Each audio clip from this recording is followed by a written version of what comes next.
Hello friends, स्वागत है आपका अपने YouTube channel Sumit teaching classes में। इसके पहले वाले वीडियो में जो है रक्त परिसंचरण तंत्र के बारे में जो है पहले पार्ट में हम पढ़ चुके हैं रक्त के महत्वपूर्ण घटक प्लाज्मा के बारे में। इस वीडियो में जो है रक्त का दूसरा महत्वपूर्ण घटक जिसे ठोस भाग भी कहते हैं रुधिराणु के बारे में हम डिस्कस करने वाले हैं। रुधिराणु जो संपूर्ण रक्त का 45% पाए जाते हैं और ये पूरा ब्लड का जो है ठोस भाग होते हैं। रुधिराणु की अगर हम बात करें तो रुधिराणु जिसे ब्लड कार्पल्स भी कहते हैं, रुधिराणु को मेनता 3 घटक होते हैं, आरबीसी, डब्ल्यूबीसी और प्लेटलेट्स। आइए एक एक कर हम डिस्कस करते हैं। आरबीसी की अगर हम बात करें तो आरबीसी को रेड ब्लड सेल्स भी कहते हैं और हिंदी में जो है लाल रक्त कोशिका या लाल रक्त कणिकाएं भी हम कहते हैं और इसको बायोलॉजिकल नेम जो है एरिथ्रोसाइट्स है। आरबीसी की अगर हम बात करें तो पूरे रुधिराणु में जो है इसकी संख्या जो है 40 से 50 लाख जो है प्रति घन मिलीलीटर पाए जाते हैं, जो संपूर्ण रुधिराणु का लगभग 90 से 95% जो है ये आरबीसी ही पाए जाते हैं। और उसके बाद में इसकी आकृति की बात करें तो आकृति जो है उभय अवतल, और उभय अवतल का मतलब ये होता है कि दोनों तरफ से जो है अवतल, उभय अवतल, या ये भी कह सकते हैं कि गोलाकार और हल्का जो है चपटाकार का होता है। लेकिन होता यह है कि जैसे हम ऊंचाई पर जाते हैं, ऊंचाई पर यानी कि पहाड़ों पर जाते हैं, तो उसके आरबीसी के जो है आकृति में जो है वृद्धि होने लगते हैं और ये आरबीसी जो है बढ़ने लगते हैं। उसके बाद में अगला टॉपिक की बात करें तो आरबीसी यानी कि रेड ब्लड सेल, यानी कि ये एक प्रकार का कोशिका है और हम जानते हैं कि कोशिका में कोशिकांग यानी कि कोशिका के अंग भी पाए जाते हैं, जैसे कि माइटोकॉन्ड्रिया, राइबोसोम, लाइसोसोम, अंतःप्रद्रव्य जालिका, राइबोसोम, डीएनए, आरएनए, ये सब पाए जाते हैं। लेकिन इस आरबीसी में सिर्फ और सिर्फ जो है कोशिकांग के रूप में जो है राइबोसोम पाए जाते हैं। यहाँ तक कि महत्वपूर्ण कोशिका के अंग जो है केंद्रक और माइटोकॉन्ड्रिया भी नहीं पाए जाते हैं। लेकिन पूरे संसार में मात्र एक ऊंट ही एक ऐसा प्राणी है जिसके आरबीसी में जो है केंद्रक पाए जाते हैं। उसके बाद में अगर हम अगला टॉपिक की बात करें, इसकी निर्माण की बात करें, अगर हम इसके निर्माण की बात करें तो इसका निर्माण जो है अस्थिमज्जा में होता है और अस्थिमज्जा जो है अस्थि के अंदर जो है एक ऊतक है, एक सरल ऊतक है और उसी में जो है इस आरबीसी का निर्माण होता है। लेकिन अगर हम भ्रूण की बात करें तो भ्रूण में जो है आरबीसी का निर्माण जो है प्लेसेंटा और यकृत में होता है। भ्रूण कहते किसे हैं?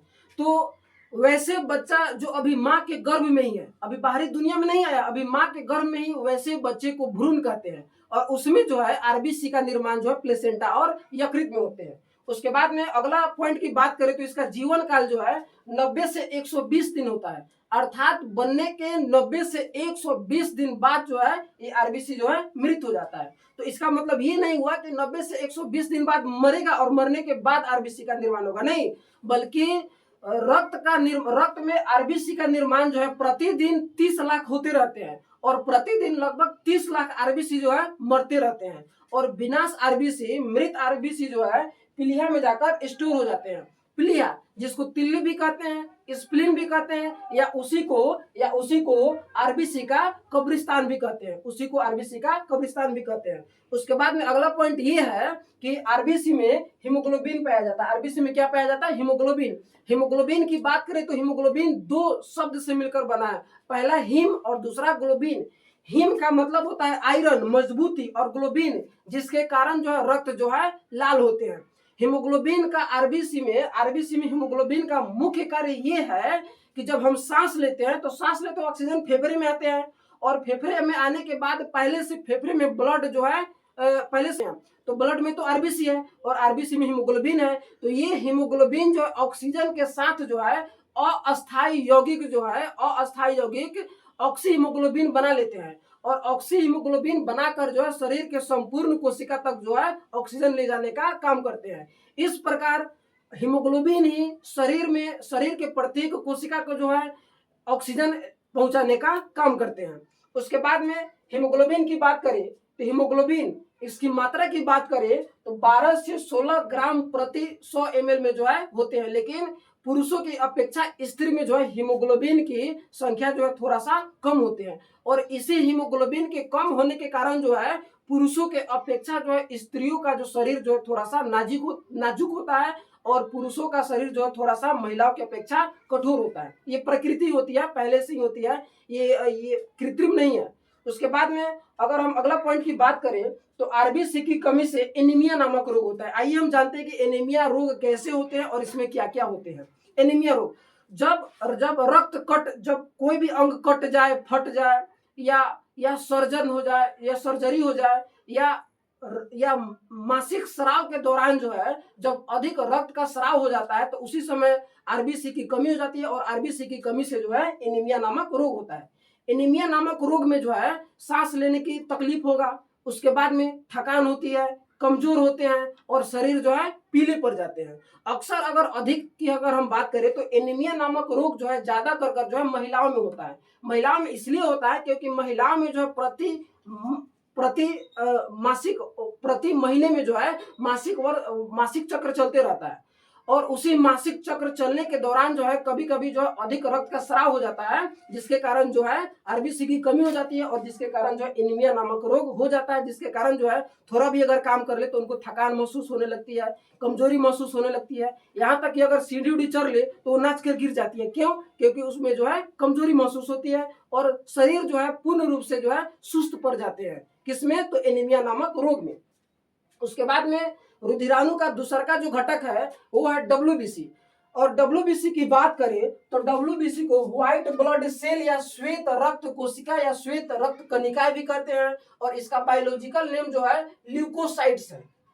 डब्ल्यूबीसी की बात करें तो इसकी संख्या जो है संपूर्ण रुधिराणु में, संपूर्ण रक्त में जो है मात्र 6000 से 10000 पाए जाते हैं। जो संपूर्ण रुधिराणु का सबसे कम मात्रा में जो है डब्ल्यूबीसी ही पाए जाते हैं।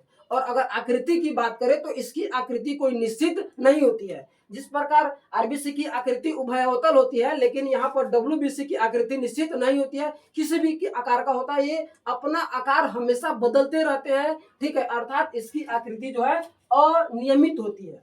उसके बाद में इसके सेल में बात करें तो डब्ल्यूबीसी में जो है केंद्रक उपस्थित रहते हैं और निर्माण की बात करें तो अस्थिमज्जा के अतिरिक्त जो है लिम्फ नोड में, प्लीहा में और थाइमस ग्रंथि में भी डब्ल्यूबीसी का निर्माण होता है। लेकिन सबसे अधिक की बात करें तो सबसे अधिक जो है अस्थिमज्जा में जो है डब्ल्यूबीसी का निर्माण होता है। उसके बाद में जीवन काल की बात करें तो डब्ल्यूबीसी का जीवन काल जो है 1 से 4 दिन से लेकर 13 से 20 दिन तक होता है। ऐसे हालांकि 4 से 7 दिन तक इसको जो है जीवन काल माना जाता है। उसके बाद में अगला पॉइंट की बात करें तो डब्ल्यूबीसी का मेन काम जो है, प्रधान कार्य जो है, शरीर में जो रोग फैलते हैं तो रोग फैलने वाले जीवाणु से लड़ते हैं और लास्ट में जो उसको नष्ट कर देते हैं। यानी कि शरीर में रोगों से लड़ने का काम करते हैं ये डब्ल्यूबीसी। डब्ल्यूबीसी के मेन रूप से 5 घटक होते हैं: मोनोसाइट्स, लिम्फोसाइट्स, न्यूट्रोफिल, इओसिनोफिल और बेसोफिल। इन सब के अलग अलग जो है कार्य है। जैसे कि मोनोसाइट्स की बात करें तो डब्ल्यूबीसी में सबसे बड़ा जो है मोनोसाइट्स होते हैं और डब्ल्यूबीसी में सबसे छोटे आकार की बात करें तो सबसे छोटे आकार जो है लिम्फोसाइट्स होते हैं। डब्ल्यूबीसी में सबसे बड़ा मोनोसाइट्स और सबसे छोटा जो है लिम्फोसाइट्स। और monocytes, lymphocytes, neutrophil, eosinophil, basophil, इन सब के अलग अलग कार्य हैं। अब जैसे कि मान लीजिए मोनोसाइट्स और यहाँ पर न्यूट्रोफिल, ये दोनों मिलकर एक काम करते हैं। जैसे कि शरीर में जैसे किसी जीवाणु का संक्रमण बढ़ जाता है, शरीर में जैसे किसी जीवाणु का संक्रमण बढ़ जाता है तो उस स्थिति में रक्त में जो है मोनोसाइट्स और न्यूट्रोफिल की संख्या बढ़ जाती है और इस प्रकार रक्त में मोनोसाइट्स और न्यूट्रोफिल बढ़कर जो है उस संक्रमित जीवाणु को नष्ट करने का काम करता है। कौन कौन? तो ये मोनोसाइट्स और न्यूट्रोफिल।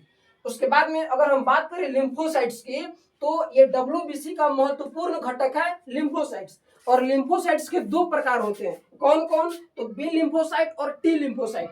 लिम्फोसाइट्स की अगर हम कार्य की बात करें तो अलग अलग रोग में जो है अलग अलग एंटीबॉडी बनाकर जो है ये बी लिम्फोसाइट और टी लिम्फोसाइट्स जो है उस रोग से लड़ने का काम करती है। उसके बाद में अगर हम इओसिनोफिल की बात करें तो एलर्जी को रोकता है, एलर्जी को नष्ट करता है। अब जैसे कि एलर्जी, जैसे कि नोचनी हो जाए, खुजली हो जाए, दिनाय हो जाए या दमा हो जाए या अगर खांसी या सर्दी हो जाए तो उस प्रकार एलर्जी से उस प्रकार के एलर्जी के जितने भी जीवाणु होते हैं उन सारे जीवाणुओं को जो है ये इयोसिनोफिल जो है नष्ट करने का काम करते हैं और इस प्रकार शरीर में एलर्जी को रोकने का काम करते हैं इयोसिनोफिल। उसके बाद में अगर हम डब्ल्यूबीसी की सबसे लास्ट घटक की बात करें तो ये है बेसोफिल। बेसोफिल जो है घाव भरने में मदद करते हैं। हालांकि बेसोफिल भी एलर्जी को रोकने में मदद करते हैं लेकिन मेन काम जो है इसको घाव भरने में मदद करना। डब्ल्यूबीसी की अगर संख्या शरीर में घट जाए या बढ़ जाए तो उसे जो है ब्लड कैंसर हो जाता है। उसके बाद में एक HIV जनित रोग है एड्स, जिसका full form acquired immuno deficiency virus syndrome होता है। एड्स रोग में होता ये है कि एड्स रोग में जो है ये WBC ही नष्ट हो जाते हैं। एड्स रोग में क्या होते हैं, WBC नष्ट हो जाते हैं, जिसके कारण अगर छोटा मोटा कोई भी रोग होते हैं तो उस रोग से लड़ने की क्षमता जो है रक्त में नहीं होता। क्यों? क्योंकि रक्त में तो रोग से लड़ने की क्षमता WBC करता है और WBC ही नष्ट हो जाते हैं एड्स बीमारी में। और इस प्रकार अगर हल्का फुल्का थोड़ा भी अगर बीमारी होते हैं तो बीमारी ठीक नहीं होते हैं और अंततः दुबले पतले होते होते शरीर जो है एक टाइम जो है मृत हो जाते हैं। नहीं, उसके बाद में अगर हम अगला पॉइंट की बात करें, अगर रुधिर की अगला और लास्ट घटक की बात करें तो वो है प्लेटलेट्स। प्लेटलेट्स की बात करें तो इसका बायोलॉजिकल नेम जो है थ्रोम्बोसाइट्स भी है और अगर इसकी संख्या की बात करें तो 1.5 से 3 लाख जो है प्रति घन मिलीमीटर जो है ये पाए जाते हैं हमारे रक्त में। आकृति की बात करें तो आकृति जो अनियमित, ये भी जो WBC के जैसा जो है इसका कोई आकृति निश्चित नहीं होता है। उसके बाद में अगर इसमें प्लेटलेट्स की बात करें तो इसमें केंद्रक नहीं पाए जाते हैं और ये प्लेटलेट्स जो है केवल स्तनधारी जीव में ही पाए जाते हैं। वैसे जीव जो स्तनधारी है उसी में पाए जाते हैं। अब स्तनधारी जीव किसे कहते हैं? वैसे जीव जो अपने बच्चों का पोषण जो है अपने दूध से, अपने स्तन से स्रावित दूध से कराते हैं, वैसे जीव को स्तनधारी कहते हैं। जैसे कि मानव हो गए। मानव में मेल और फीमेल दोनों स्तनधारी है। फीमेल अपने बच्चों में जो है पोषण जो है अपने स्तन से स्रावित दूध से कराते हैं। लेकिन क्या नर स्तनधारी नहीं है? नर भी स्तनधारी है, लेकिन होता यह है कि नर में जो स्तन जो निष्क्रिय हो जाते हैं, लेकिन फीमेल में जो है वही स्तन जो है एक्टिव रहते हैं। उसके बाद में स्तनधारी की बात करें तो जैसे कि कुत्ता हो गया, उसके बाद में हाथी हो गया, उसके बाद में गाय, भैंस, बिल्ली, ये सब क्या है? स्तनधारी जीव है और इन सारे जीव में जो है प्लेटलेट्स पाए जाते हैं। उसके बाद में अगला पॉइंट की बात करें तो प्रधान कार्य जो है रुधिर स्राव के समय जो है जब ब्लड निकलते हैं तो उस समय जो है रक्त का जो है थक्का बनाने का काम करता है प्लेटलेट्स। हालांकि रक्त का थक्का जमना एक अलग पॉइंट है, इसके लिए एक हम अलग वीडियो बनाएंगे, लेकिन यहाँ पर इतना समझ जाइए कि जब कोई शरीर का कोई भी अंग कटता है तो कटने के बाद जो प्लेटलेट्स एक जगह एकजुट होकर जो है चारों तरफ से जो है चिपक जाते हैं और चिपकने के बाद जो है इस प्रकार जो ब्लड बाहर जो है नहीं निकलने देते हैं और इस प्रकार जो वहां पर थक्का बना देते हैं और ब्लड जो है उस प्रकार जो है शरीर के बाहर नहीं निकलते हैं। हो गया, बस आज के लिए इतना ही। अब इसका जो है नेक्स्ट पार्ट जो है नेक्स्ट वीडियो में मिलते हैं।